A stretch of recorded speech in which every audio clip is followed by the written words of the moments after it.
इस चेहरे को तो आप जानते ही होंगे।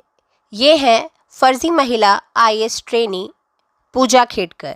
जी हाँ, पूजा खेडकर के नाम से तो आप सभी परिचित ही होंगे। अभी सारे न्यूज़ चैनल साथ साथ सोशल मीडिया पर भी ये छाई हुई हैं, लेकिन गलत कारणों से। इनके ऊपर मैं पहले 2 वीडियो बना चुकी हूँ, अगर आपने वो नहीं देखे हैं तो ज़रूर देखिएगा। भाई, पूजा खेडकर वही महिला है जिनकी अपनी काफ़ी मांगे थी।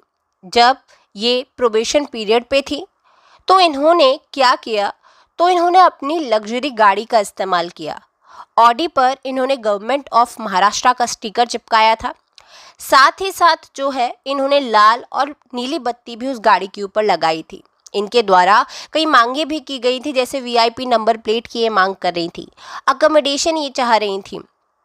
इनके द्वारा इनके जो सीनियर ऑफिशियल थे, नाम था अजय मौर्य, उनके कैबिन पर कब्जा कर लिया गया जब वो छुट्टी पर गए हुए थे। साथ ही साथ अपने नाम की नेम प्लेट भी जो है वो वहाँ पर इनके द्वारा लगा दी गई।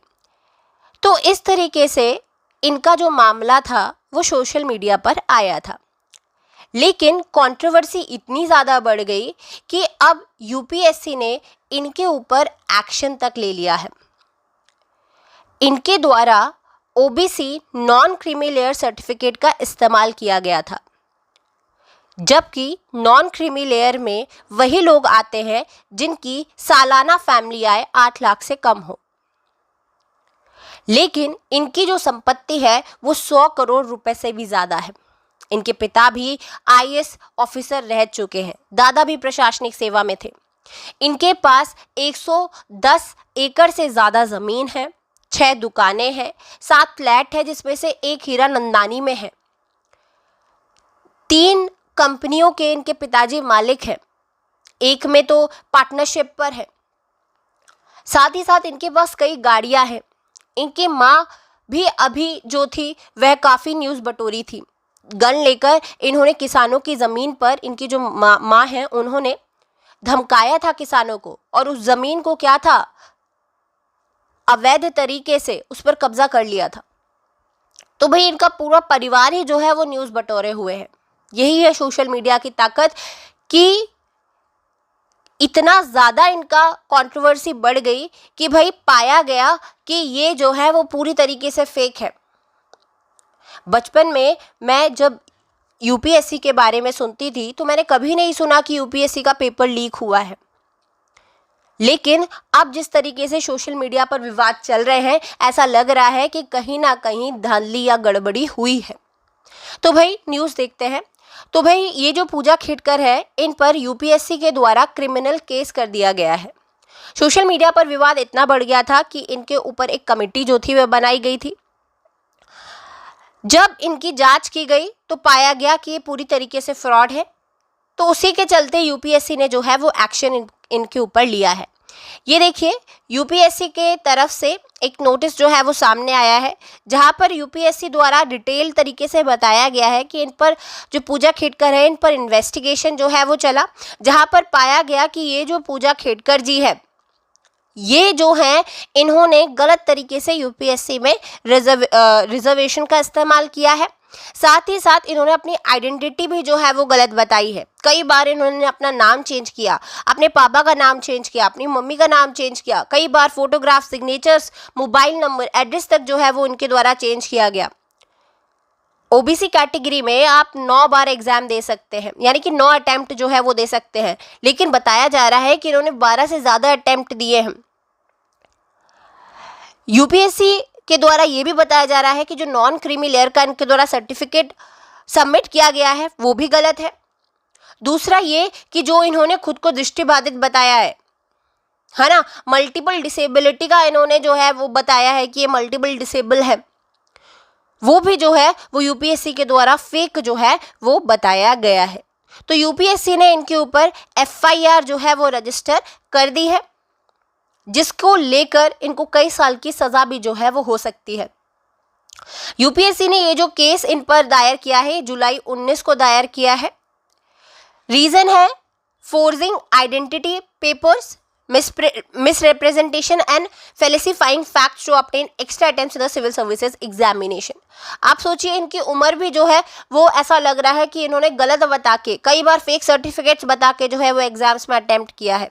बताया जा रहा है फ्रॉड तरीके से उन्होंने 12 बार एग्जाम में अटेम्प्ट किया है और उसमें अपने ओबीसी सर्टिफिकेट को भी फ्रॉड तरीके से बनवाया है। साथ ही साथ जो ये पीडब्ल्यूडी कैटेगरी में खुद को बताती है वो भी जो है वो फ्रॉड है।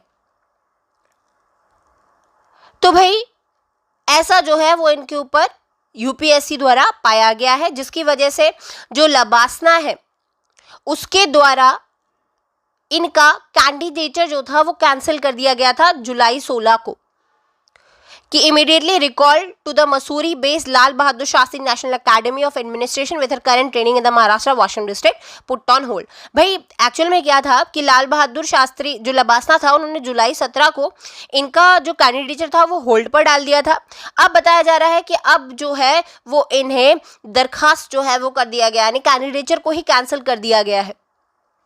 ये सोशल मीडिया की ताकत कहें या लोग जो है वो सोशल मीडिया की वजह से काफ़ी अवेयर हो चुके हैं, तो ऐसे और भी मामले जो है वो सामने आ रहे हैं जो कि यूपीएससी पर काफ़ी बड़ा सवाल उठाते हैं। यूपीएससी के ऊपर कभी भी इतने बड़े सवाल नहीं उठे हैं, लेकिन अब पूजा खेड़कर के कंट्रोवर्सी के बाद यूपीएससी पर लोग सवाल उठा रहे हैं कि क्या पूजा खेड़कर ही केवल ऐसी व्यक्ति थी जिनको लेकर इतना एक तरीके से जो उनका कैंडिडेचर है आईएएस का वही फर्जी तरीके से बनी है, या और भी लोग हैं। तो भैया आप सोशल मीडिया की ताकत देखिए, ये सभी लोग जो है वो सामने आए हैं जिन्होंने फर्जी तरीके से या तो पीडब्ल्यूडी का इस्तेमाल करके, फिजिकली हैंडीकैप का इस्तेमाल करके, पीडब्ल्यूडी सर्टिफिकेट का इस्तेमाल करके, या फिर जो ईडब्ल्यूएस सर्टिफिकेट है उसका भी इस्तेमाल किया है। कईयों ने नॉन क्रीमी का इस्तेमाल किया है, कईयों ने अपने पिताजी की जो पावर है उसका गलत इस्तेमाल किया है, कर जो है वो सिलेक्शन लिया है। अभी तो कुछ नाम सामने आए हैं, अभी जांच अगर की जाए तो ऐसे कई लोग होंगे जिन्होंने गलत तरीके से जो है वो यूपीएससी में सिलेक्शन लिया है। देखिए भाई, अगर हम बात करें यूपीएससी में सिलेक्शन लेने की तो काफ़ी टफ प्रोसीजर होता है। लोग कई सालों तक तैयारी करते रहते हैं, उसके बाद भी उनका सिलेक्शन नहीं होता। कई लोग अपने लास्ट अटेम्प्ट 6 अटेम्प्ट्स जो है वो देते हैं, उसके बाद भी सिलेक्शन नहीं होता है। 1 नंबर 4 10 नंबर से रह रहे हैं। और ऐसे भी कई लोग हैं जो फेक तरीके से क्या है आईएएस आईपीएस जो है वो बन रहे हैं। तो ये बहुत बड़ा सवाल उठाता है यूपीएससी पर। यूपीएससी को इसकी जांच जो है वो करनी चाहिए। जो भी ऑफिसर्स पर सवाल उठाए जा रहे हैं उसकी प्रॉपर तरीके से यूपीएससी को जांच करनी चाहिए। जो पिछले आईएएस ऑफिसर्स या आईपीएस ऑफिसर्स सेलेक्ट हुए हैं उन पर भी जो है वह जांच की जानी चाहिए। आप क्या सोचते हैं इसके बारे में कमेंट बॉक्स में मुझे ज़रूर बताएं। मिलते हैं नेक्स्ट वीडियो में। Thank you so much.